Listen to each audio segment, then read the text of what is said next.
Ustaz, apa ada kekhususan bulan Rajab seperti amalan-amalan yang biasa banyak dilakukan oleh di bulan ini? Jawabannya, semua hadis-hadis yang berkaitan dengan keutamaan bulan Rajab, baik puasanya, baik salat malamnya, semua hadis-hadisnya adalah dhaif. Dan ini telah dijelaskan dan ditegaskan oleh Al-Imam Al-Hafidz Ibnu Hajar rahimahullahu taala dalam kitabnya Tabyinul Ajab bima warada fi syahri Rajab, tentang hadis-hadis yang berkaitan dengan bulan Rajab, dan hadis-hadisnya semuanya dhaif. Saya bacakan perkataan Al-Imam Ibnu Hajar dari mazhab Syafi'i. Beliau berkata, "Lam yarid fi fadli syahri Rajab wala fi siyamihi wala fi siyami syai'in minhu muayyanin wala fi qiyami lailatin makhsusatin fihi haditsun sahihun yaslulu lil hujjah." Tidak datang hadis yang sahih pun yang bisa dijadikan hujjah dalam bulan Rajab tentang keutamaan bulan Rajab, tentang keutamaan puasa di bulan Rajab, tentang puasa, tentang salat malam di bulan Rajab, tentang puasa tertentu, tentang salat tertentu, semua hadisnya apa? Dhaif. Kemudian beliau berkata, wa qad sabaqani ila al-jazm bidzalik al-Imam Abu Ismail Al-Harawi Al-Hafidz. Dan setelah mendahuluiku, bukan aku yang mengatakan ini pertama. Sebelumku sudah ada yang berkata demikian, yaitu Al-Imam Abu Ismail Al-Harawi Al-Hafidz. Dia juga mengatakan semua hadis yang berkaitan tentang bulan Rajab semuanya apa? Dhaif. Tetapi Ustaz, apa kita dianjurkan untuk puasa? Ini apa? Silakan puasa, terutama bulan Rajab, bulan Muharram. Ya.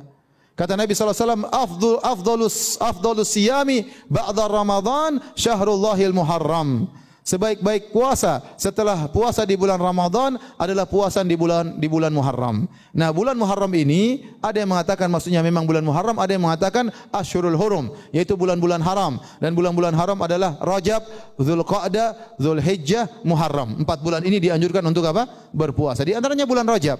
Tetapi tidak ada barang siapa yang puasa di 5 hari pertama, 10 hari pertama, 2 hari pertama, pahalanya semuanya dhaif. Semuanya apa? Dhaif. Barang siapa yang salat di malam Jumat pertama disebut salat raghaib, ini juga hadisnya dhaif. Oleh karenanya Al-Imam Nawawi rahimahullah taala mengatakan salat di malam Jumat pertama setelah salat atau setelah salat maghrib atau setelah salat maghrib, antara maghrib dan isya di malam Jumat pertama di bulan Rajab, yang orang bilang dengan salat raghaib adalah bid'atun munkarah. Kata Al-Imam Nawawi, adalah bid'ah yang mungkar. Kenapa? Hadisnya enggak ada. Kita tidak boleh bikin syariat salat-salat sendiri. Tidak boleh. Ada orang pernah tanya sama saya, "Ustaz, apa hukum salat birrul walidain?" Saya bilang, "Apa salat birrul walidain?" Enggak ada. Yang ada salat duha ada, salat malam ada, salat taubat ada, tapi salat birrul walidain enggak ada. Kalau berbakti kepada orang tua jangan bikin namanya salat birrul walidain. Nanti lama-lama ada yang bikin salat poligami. Jadi tidak ada, kita enggak boleh bikin ibadah-ibadah yang baru, ritual-ritual ibadah baru enggak boleh. Tidak ada puasa khusus bulan Rajab, enggak ada. Bulan haram. Di dalam agama kita ada 4 bulan haram. Itu bulan yang dimuliakan, yang diharamkan peperangan di dalamnya. Yang Allah mengatakan fala tadzlimu fihinna anfusakum. Jangan kalian menzalimi diri kalian di bulan-bulan tersebut. Sehingga kita harus lebih menjaga diri di bulan-bulan haram ini. Rajab yang terpisah, yang 3 bersambung. Dzulqa'dah, Dzulhijjah, Muharram. Tidak ada sebenarnya ibadah yang khusus yang dilakukan di bulan Rajab ini. Ada hadis-hadis yang dhaif, bahkan sebagiannya palsu, tentang amalan bulan Rajab. Di antaranya adalah berpuasa pada hari Kamis pertama dan melakukan sholat pada malam Jumat pertama, yaitu sholat raghaib, yang dikenal dengan sholat raghaib, dengan bacaan tertentu, ya, di mana jumlah rakaatnya 12. Kemudian dia membaca salat kepada Nabi alaihissalam, nanti pahalanya seperti ini, seperti itu. Al-Imam An-Nawawi mengatakan bid'ah mungkar, itu bid'ah yang mungkar. Nggak ada seperti itu. Itu buatan saja. Jadi nggak ada puasa khusus, nggak ada sholat khusus, nggak ada ibadah khusus. Terus Ustaz, kan bulan haram. Iya, jaga dirimu dari perbuatan dosa dan perbanyak amal soleh. Nomor hadis 1960, riwayat Sayyidah Aisyah, dikuatkan oleh keterangan Ibnu Abbas radhiyallahu taala anhuma, Nabi itu, teman-teman sekalian, ya, sering meningkatkan puasa di bulan-bulan hurum, bulan hurum. Ya, bulan hurum. termasuk bulan Rajab. Ya kata Sayyidah Aisyah, termasuk juga kemudian Ibnu Abbas radhiyallahu taala anhuma, saya kadang melihat Nabi sallallahu alaihi wasallam sering puasa, seakan-akan nggak buka, tapi juga sering melihat beliau buka, seakan-akan nggak puasa. Ya, maksudnya apa? Maksudnya, kalau Anda ingin kemudian meningkatkan puasa di bulan-bulan hurum, seperti bulan Al-Muharram, bulan Dzulqa'dah, bulan Dzulhijjah, bulan Rajab, itu silahkan, boleh-boleh saja. Walaupun tidak ada kekhususan mengkhususkan puasa di satu bulan saja, tidak. Ya, tapi kalau Anda ingin tingkatkan puasa, silahkan. Ini dalilnya, yang sahih. Apa dalil sahihnya? Tadi saya bacakan. Ya, pertama, isyarat ayat Qur'annya menyebutkan demikian. Yang kedua, untuk puasanya hadis Muslim, nomor hadis 1960. Kalau Anda ingin menunaikan puasa di bulan Rajab dengan mengikuti Nabi, isyaratnya untuk menghidupkan evaluasi diri, terkhusus di bulan-bulan haram yang 4 tadi, maka itu tidak ada masalah, silahkan. Sunnah, boleh. Kalau ada yang tanya, boleh nggak saya puasa bulan Rajab? Silahkan. Anda mau Senin puasa? Silahkan. Kamis puasa? Silahkan. Tidak ada batas, seperti hari-hari biasa. Seperti hari biasa, cuman pahalanya ketika Anda kerjakan untuk menghindari maksiat, maka tadi itu bisa berlipat dari hari sebelumnya. Jelas sampai sini? Jadi kalau Anda ingin puasa bulan Rajab, misalnya saya pengen puasa Senin, boleh. Pengen puasa Kamis, boleh. Pengen puasa Senin Kamis, silahkan. Pengen Ayyamul Bid, silahkan. Pengen puasa Daud, silahkan. Atau pengen misalnya puasa beruntut, Senin puasa, Selasa puasa, Rabu puasa, Kamis tidak, boleh. Apa dalilnya? Tadi. Karena puasa di bulan-bulan hurum dianjurkan oleh Nabi SAW. Bulan hurum ada 4, 1 Dzulqa'dah, 2 Dzulhijjah, 3 Al-Muharram, 4 Rajab. Paham? Tapi kalau ada kemudian yang menyampaikan kepada Anda, kalau Anda puasa di bulan Rajab akan mendapatkan pahala sekian. Puasa di bulan Rajab mendapatkan surga, nanti di surganya ada sungai namanya, sungainya Sungai Rajab, ya kan? Puasa sehari di bulan Rajab, maka Anda akan diampuni semua dosa, dibebaskan dari neraka. Kalau sudah bebas dari neraka, ngapain puasa Ramadan? Jelas? Jadi keutamaan puasa di bulan Rajab itu sebetulnya keutamaan umum yang disebutkan dalam dalil-dalil masuk dalam kategori puasa dan ibadah di bulan-bulan hurum. Seperti keutamaan di 3 bulan yang lainnya.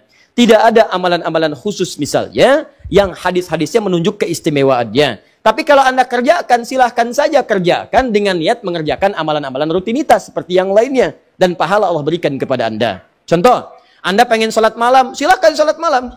Mau di bulan Rajab, bulan Sya'ban, bulan lainnya silahkan. Ya, sholat pertengahan malam silahkan, tahajud silahkan, ba'diyah maghrib silahkan, ba'diyah isya silahkan. Tapi kadang-kadang teman-teman sekalian, jangan sampai kemudian termotivasi oleh dalil-dalil sebetulnya yang tidak ada susunannya atau informasinya dari Nabi SAW. Contoh, pernah mendengar kalimat ini? Siapa yang menunaikan sholat di malam Jumat di bulan Rajab, di antara isya kemudian sampai dengan ke fajarnya, dia bacakan kemudian rakaat pertamanya setelah Al-Fatihah, kemudian dibacakan surat A, surat B sampai dengan Al-Ikhlas sampai yang lainnya, maka akan diampuni semua dosa-dosanya, dibebaskan dari neraka. Pernah dengar kalimat itu? Ini hadisnya hadis palsu. Ya, hadisnya hadis palsu. Bahkan di kitab hadis palsu pun tidak ditemukan. Ya, saking palsunya hadis ini, di kitab hadis palsu pun tidak ditemukan.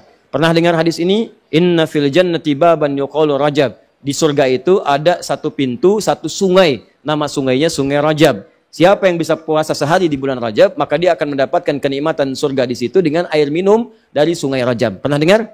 Nah, itu hadisnya pun hadis palsu. Saking palsunya, teman-teman, di kitab-kitab yang primer pun tidak ditemukan. Saya sudah menggali, ada 7 kitab yang menyampaikan itu. Saya sudah tulis semuanya, 7 kitabnya, di mana ininya, rawinya siapa, saya sampaikan semua.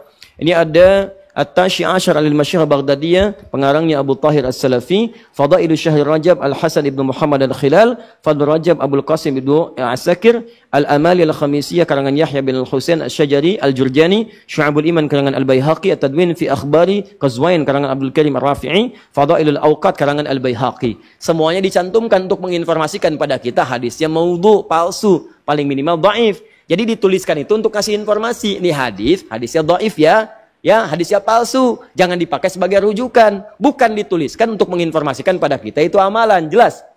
Tapi kalau Anda misalnya pengen bangun malam, silahkan. Cuma jangan merujuk kepada informasi tadi. Jadi kita bersikap adil di tengah-tengah. Awas, hati-hati. Hadis ini ditampilkan bukan untuk mencela orang. Jadi jangan sampai Anda melihat ada orang misalnya puasa di bulan Rajab, Anda katakan, oh ya hadis palsu. Bukan. Karena dia bisa menggunakan yang sahih. Jelas. Anda sendiri nggak puasa, malah mencela orang. Kalau pengen puasa silahkan, tapi gunakan sandaran yang sahih hadisnya. Jelas? Kalau malam pengen sholat, boleh nggak? Boleh. Silahkan tunaikan sholat, tapi jangan jadikan hadis palsu sebagai sandaran. Paham? Ustadz, kenapa hadis-hadis itu muncul? Pada asalnya niatnya baik, cuma dilakukan dengan cara yang salah. Apa niat baik itu? Ada sebagian orang melihat keutamaan banyak di bulan Rajab, tapi orang banyak meninggalkannya. Akhirnya dibuatlah anjuran-anjuran untuk mengerjakan itu semua. Cuma dituliskan dengan cara yang salah. Begitu disampaikan dengan cara yang salah, jadilah kemudian acuannya keliru. Itulah asal munculnya orang banyak mengerjakan amalan mengacu pada dasar-dasar yang kurang sempurna. Paham sampai sini?